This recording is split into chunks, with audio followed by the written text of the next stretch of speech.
everybody. Welcome to another Tuesday night Principal Chiro broadcast from DE and Band of Brothers. And what a great week we've got, man. I hope everybody had a great week last week. We just got back, me and Ray just got back from Miami, went down there for Saturday Night Live. What a great group. I want to thank everybody down there, especially Araceli, Martinez, who just, the executive director, just amazing, and just what hosts they are. And Eddie and President Moriarty and Laura. It was a really good meeting with just a great group of people. So we appreciate them. A bunch of DE people there, which is always nice, feeling at home. And speaking of DE, we've got July coming up. July and October will both be. So we got July 27th to the 30th in Atlanta, and then October 19th to the 22nd in Atlanta. And then, of course, we're going to do back-to-back Clearwaters, January and April. So that'll be good. I love those hotels, so I'm looking forward to those as well. But July should be a great meeting. We had an awesome meeting last time in April, just finishing up at Sarasota. Powerful meeting. So if you haven't been there in a while, or you haven't made your ticket yet for July, let's go. Let's get on it. Let's all get together, and let's move this thing forward. This week we've got one of our illustrious speakers from D who hasn't been able to be there in a while due to the bull crap that's gone on for a couple of years travel-wise with the unmentioned phenom, COVID, whatever the hell you want to call it. But hopefully might be back in July. We'll see. But so I think all the restrictions now lifted, so hopefully he'll be able to make it, him and Tracy. But just a long-time DE speaker, one of our favorites, one of the best we've got, and a great friend of ours, Dr. Peter Amlinger from Canada. Come on, take over. Thank you so much for doing this. We love you, man.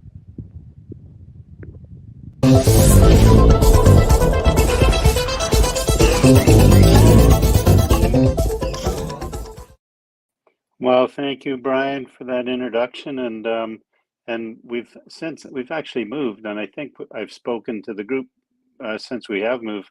We're no longer in Mississauga, which we heard many variations of over the years, Mississauga, Massasauga, and so now we live in Stratford, and we did it just for all you all, so you can pronounce our hometown accurately. I was just thinking today about what I might want to share with you, and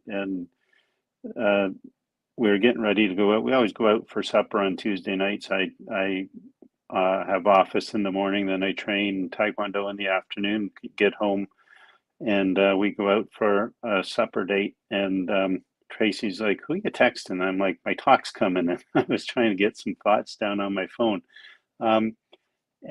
And I think if I needed, if I want to talk it came through as the sacred art of the adjustment.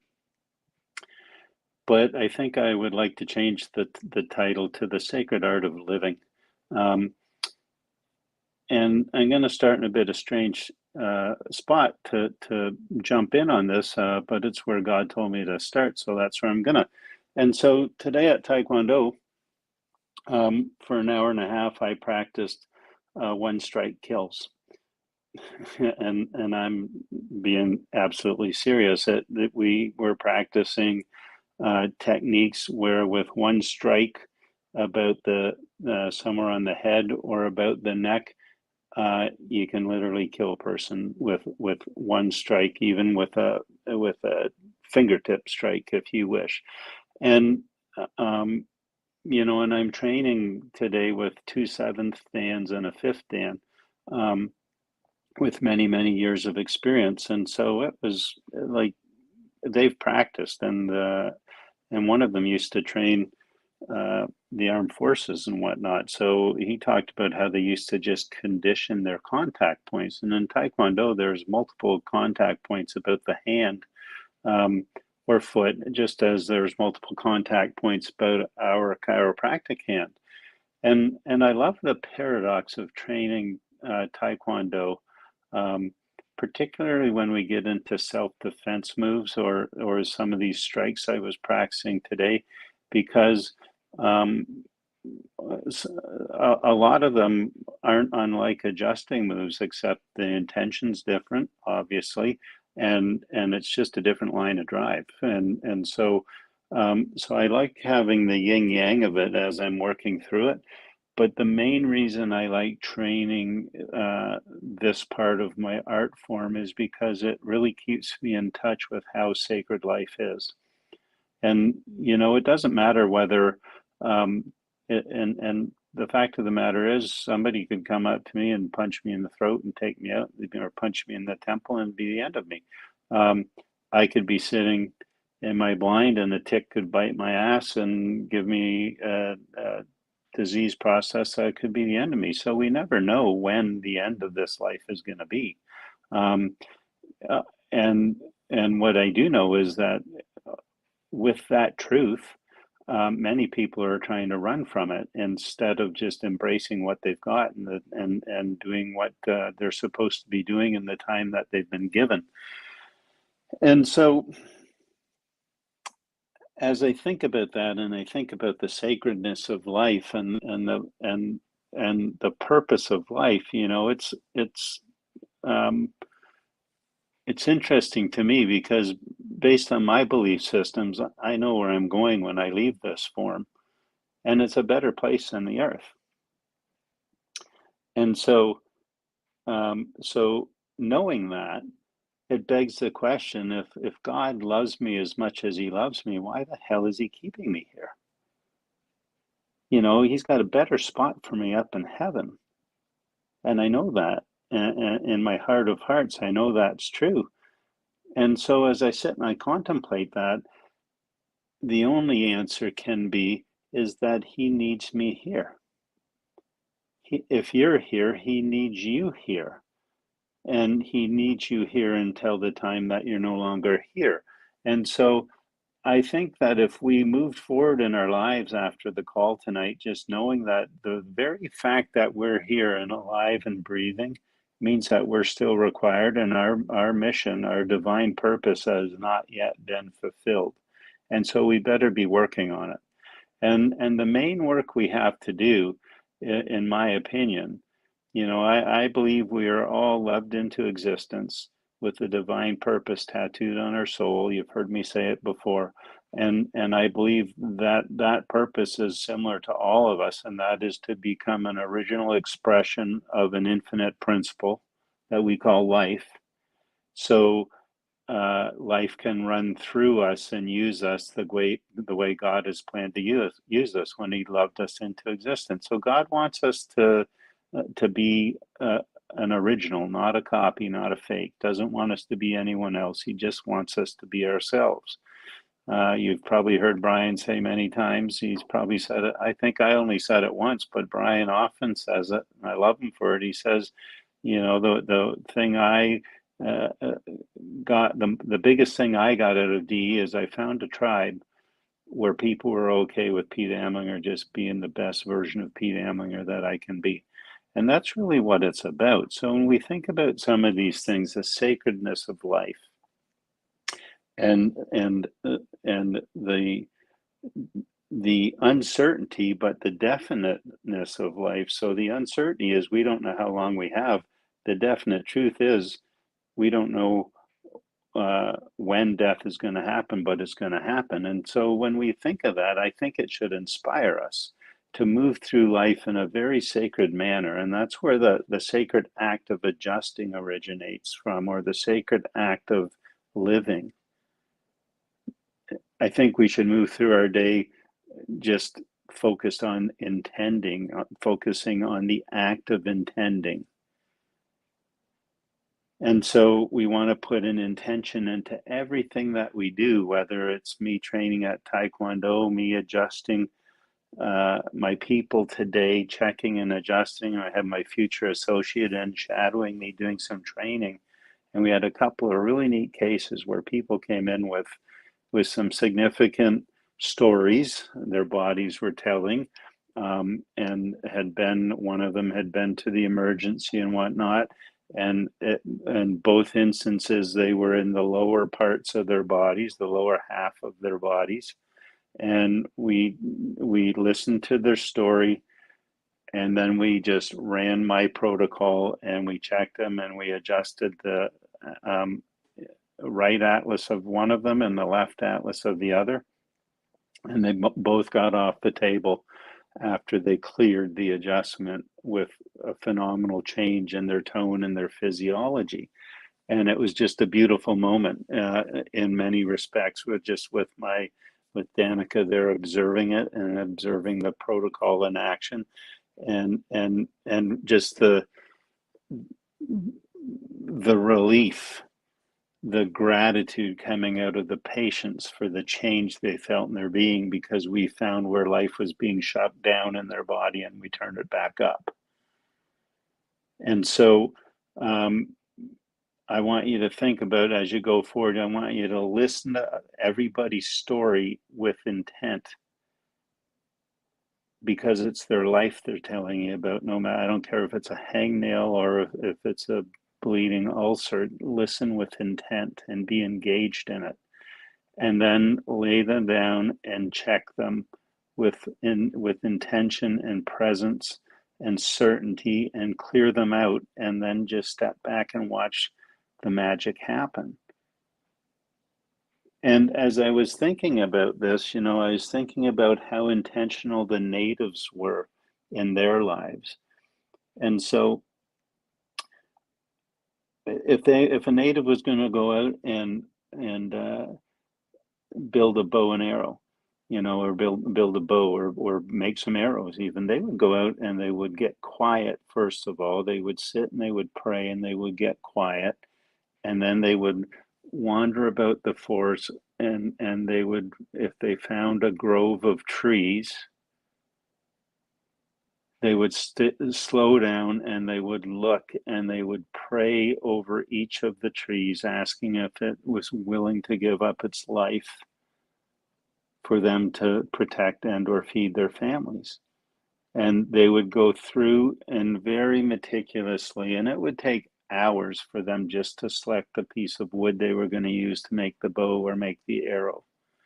And they would ask permission to take it, and they would give thanks, and they would often be tearful when they were doing it. They were so connected to the Earth Mother and to all living things. And so they understood that that tree was going to give up its life so they could protect their family, and feed their family, and protect the Earth Mother for that matter if they had to. And it was true if they were looking for wood for a shelter, they would go through the same process and pick each ridge pole for their teepees and whatnot, or a spear, and this is just how they did it. It's how they harvested herbs and wild edibles. It's how they harvested wildlife as well. It all started with the sacred manner and asking for their brother and sister from the plant, the mineral, the animal world, the fish world, the winged ones. They would just ask for those who are willing to take their place in the cycle of life, in the circle of life, so they could care for their family, to show themselves. And they had this great connection to all creation and the Earth Mother, and they were stewards of it. They wouldn't just pick any old tree. They wouldn't take the big, majestic grandmother and grandfather trees. They would take the weak trees, the ones that were struggling, because they knew that they wouldn't make it, wouldn't live a long life, and therefore it wouldn't be as big a hit to the Earth Mother and the environment if they took these weak and struggling trees. So it's a beautiful, beautiful thing. And even when they harvested firewood, they would go through it in this very intentional manner, putting tobacco down to give thanks to the Earth Mother for providing for their family and their clan. And then they would take the firewood and they would pray specific intentions into the firewood. So if it was a cooking fire, they would pray that it would burn clean and hot. And then if it was just a utility fire, they would pray that it was a long burning utility fire, and if it was a fire for heat, they wanted it to burn long and hot with little smoke. And if you and there's been experiments done, and they would do this, and then they build the fires, and each fire has a characteristic and specific type of flame and amount of smoke and heat and burn time depending on what they prayed into it. You see what I'm getting at? And so we have to check ourselves, and I think we can use this example from the indigenous peoples of how we might be able to up our game to provide a more meaningful service for our people. How about you sit and you get quiet and open your heart space and pray specifically for what you want to happen in your office that day, and not for you, but for the people. And how about doing it ultimately for the glory of the Creator, for the glory of the principle expressing through people, and take yourself right out of the game,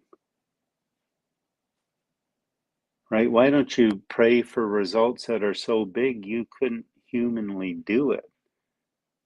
Praying for results such that you know that the only possible way these results could happen would be if you got yourself out of the way so that the spirit that moves in and through all things could work in you, through you, and around you to create these results. And that's really the core of my message. And you know, BJ said, we keep open the paths to transmission of unlimited intellectuality between source and God and expression in man. So let me read that again. We keep open the paths to transmission of unlimited intellectuality between source in God and expression in man. And you can change out intellectuality for life, for love, for energy, for spirit. Like, I don't care what you call, but that's the ticket. It's never been about us. It's never been about moving a bone. It's about moving energy, freeing up energy. And to really understand that above, down, inside, out isn't brain down, inside, out. It's above, down, inside, out. And I'm getting tired. I went through a real grumpy phase, and I might have talked to some of you about it because I'm quite frankly, I'm getting quite pissed off about people who jump on something about the nervous system or about, the vagus nerve or about whatever. I don't give a shit. It just depends what they've read this week, and then they become an expert in it. And I'm like, that's got nothing to do with the principle. You know, like the principle is bigger than the 10th cranial nerve, I'm pretty sure. So we have to be careful. And then I watch these people, and it's almost like they're delivering a message that unfortunately doesn't feel like it's setting people free, but it's making chiropractors question their abilities. And that bugs the shit out of me, because when I look at each and every one of you, I see the master inside you. And I feel like it's my responsibility to tease it out of you, just like Sid and Sigafus and Santo and all the rest teased it out of me. Yes, imagine if we all prayed for peace and harmony. Why don't we all pray for peace and harmony? So let's start thinking bigger about this thing and actually get ourselves out of the way. And I was working with a patient that I do some business mentoring with as well, and she's going through a transition in her life, and so I just wanted to check in with her to make sure she was okay. She lost her job, and she we knew it was coming. We had talked about it. And it was all good, but she's always questioning. So this gal, she's not university trained. She had a college degree, a 2-year college degree, And her programming from her parents was, we're not university type people. We people don't do that stuff. We go out and we work hard all our lives, and then, and that's it. And a very loving, beautiful family. I've taken care of one, two, three generations of the family. Um, but this lady, with that training, stepped into a male-dominated world and became the president of a division of the company and ran it very successfully, and did it in a very innately guided way. But she always questions her ability to discern what her innate's guiding her to do.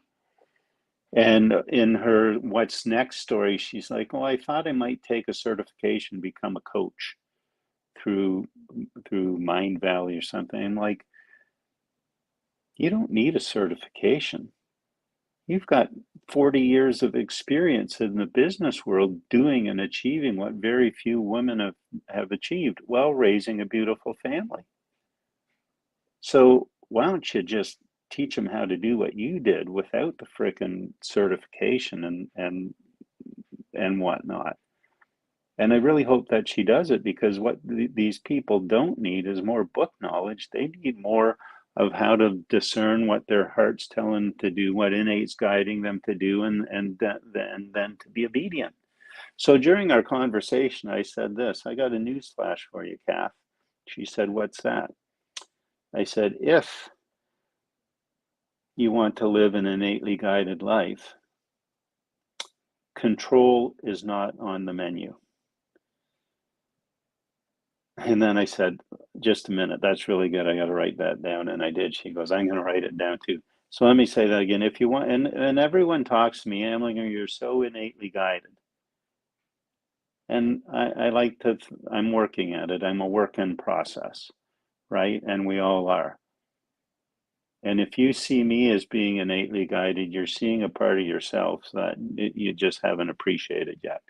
So if we want to live innately guided lives, we need to understand that control is not on the menu.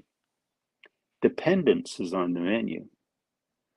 100% dependence is on the menu if you want to be innately guided. Because I have a question for you. And I think last time we talked, we shared that we were a spirit first, and then a human being, and then a man or a woman, and then a chiropractic assistant. So if we want to become a better chiropractor or a better chiropractic assistant or a better spouse, we have to first work at being a better human being.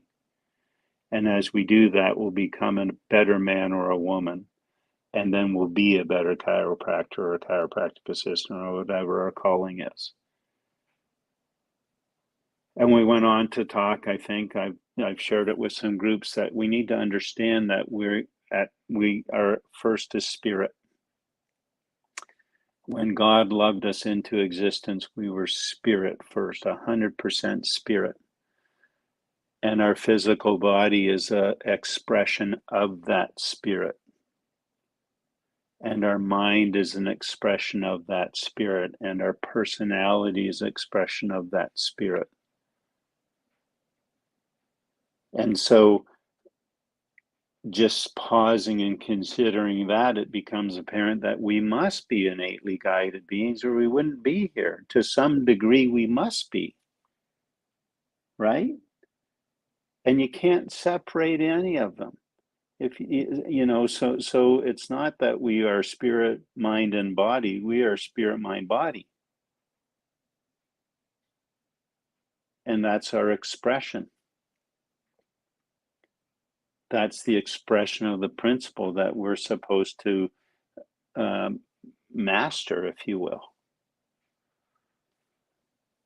So, what were we before spirit? What were we before we were a spirit? Like, who or what were you before you were a twinkle in God's eye? Right? We were first a twinkle in God's eye, and then we were a spirit. So think about that. What were you even before you were a twinkle in God's eye? And the answer is you were nothing. Nothing. And then when his eye twinkled and he saw you and loved your spirit into existence, that spirit being formless was still totally connected to the Creator, 100% dependent. He could have pulled you back in an instant, but he didn't. And so you then came and you came into form through the union that we call conception, and two imperfect cells became one, and then they formed something in 280 days, and out you came, and then you developed your mind and your personality sprang forth. And can't you see the continuum? And I'm going to tell you that if without accepting the presence of source energy in your life, which I choose to call God, you're nothing. 100% dependent. 100% dependent on source, on the spirit that moves in and through all things, on the great mystery, on God as your ultimate 100% supply, source, sustenance, support, and all sufficiency. It can't be any other way. And when we start to line ourselves up with this, now we set ourselves up so that he can do great things through us. And all the stories where you've heard over the years, from Sigafus, from Dr. Sid, from Dr. Umber, from some of us, we've all had the cases in our office. There's no way it was us. We're nothing. And when we surrender to our nothingness and allow ourselves to become dependent on him, working in and through and around us, then the magic starts to happen. And when we appreciate that God and only God is our source, our supply, and our support, and we open ourselves up to be obedient to his will, dependent upon his will, dependent on him moving through us, that's when our greatness comes forth. And that's the real deal. And on top of that, then, when we go back to how intentional the natives were, they didn't just hope that they were going to make a bow and arrow that would maybe shoot straight and kill something. They saw that bow and arrow in action, feeding their families. They saw the cooking fire burning clean and hot with no smoke. And so sometimes, and I've just revisited this recently. I am so dependent upon this process that it's like, God, just send me anyone who needs my help. Well, how about saying, send me everyone who needs my help? That's better. But why not be bold and say, God, you send me 300 or more a day of people who need my help, or whatever your number is. 100 a day, 100 a shift, I don't care. Whatever number comes through. And how about not limiting it? Say, God, send me 100 or more every shift, 100 or more people who need my help.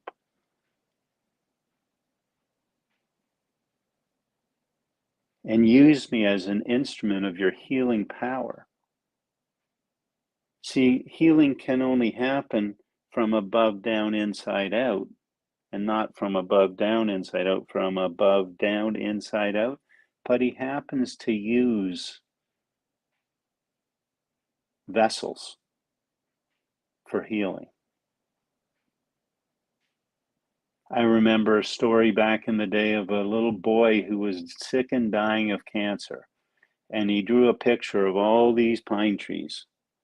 And in the middle of this pine forest that he drew was a white tree. And he said to the doctors and everyone around him, that tree is what I need to get better. And the natives for years have made a tea out of the bark of a tree that has been shown to cure cancer. So God uses that tree as a vessel of his healing power. And just as he uses that tree, he uses you and he uses me and he uses each and every one of us. I told the story recently of this little boy who was a foster child that came in with the family for care, the foster family for care, but wasn't allowed to get adjusted because the birth parents still have control, and they said they weren't into it. So he'd just come in his bassinet and sit beside Tracy, and he had fetal alcohol syndrome, and pretty significantly. And he was way delayed developmentally and behavioral issues and whatnot. So the family would be in getting checked, and Tracy would be out there loving on Tyler. And eventually he got out of that bassinet and he started crawling and walking around. He'd come in the office and he'd go straight looking for Tracy. And if Tracy wasn't there, he'd get pissed. He'd be like pissed. And we adjusted that family for a lot of years. And he came in and Tracy loved on him and he loved on Tracy. He had nothing to do with me. And he did so well. He caught up on all his milestones. He healed to the point where the foster family said, or the birth family said, you know what, maybe we do want him. And he went back into that dysfunctional environment.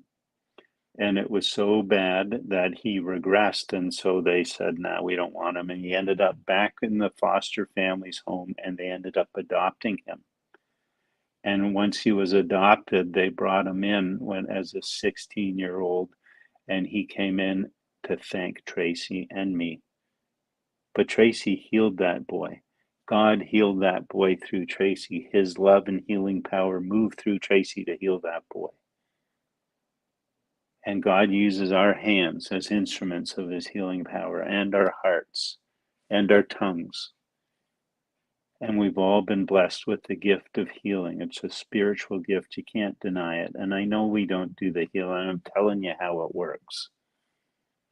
And so when we get this and we understand it and we become dependent and say, God, I don't know how to do this. Just help me get myself out of the way so you can move through me and in me and put the words on my tongue that the people need to hear. He will.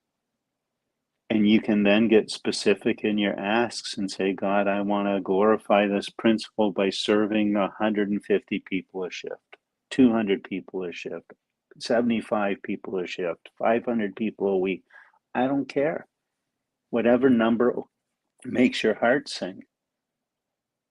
Whatever number, just when the natives found the right piece of wood for their bow, they would cry because they knew it. That number. And we can only do that by completely surrendering and letting go of control and trying to run shit on our own. And humbling ourselves and calling out, asking Source to work in and through and around us, to glorify the principle. Knowing, as Dr. Sid said all those years, that we can't outgive the giver, so we just give for the sake of giving, love for the sake of loving, and serve for the sake of serving. Yes, I know I got the order mixed up, but that's where I was in the talk. We just live lasting purpose, love, and service, knowing that we'll be taken care of. And we don't think about where it's coming from. We just know it's coming. And we know that if we keep our eyes on a big enough vision and crystallize that vision, the universe will provide that which we require to put the vision into form, whether that be money, whether it be people, whether it be skills we don't know we have. It'll show, the opportunities will show up. And then you just have to be obedient and take action. And so let's move forward with a intentional, focused step, focusing on the sacredness of life, praying intention into everything that we do, breathing intentionally, brushing our teeth intentionally, everything.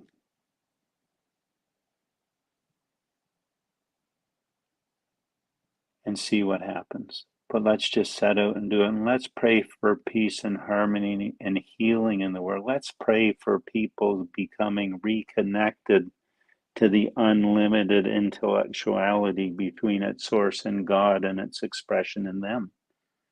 Understanding that we're the vessels, we're the tools that turn that tap. That's all I got. I'm drying up. I love and appreciate you all. I hope it was useful. Felt good to me. Peace out.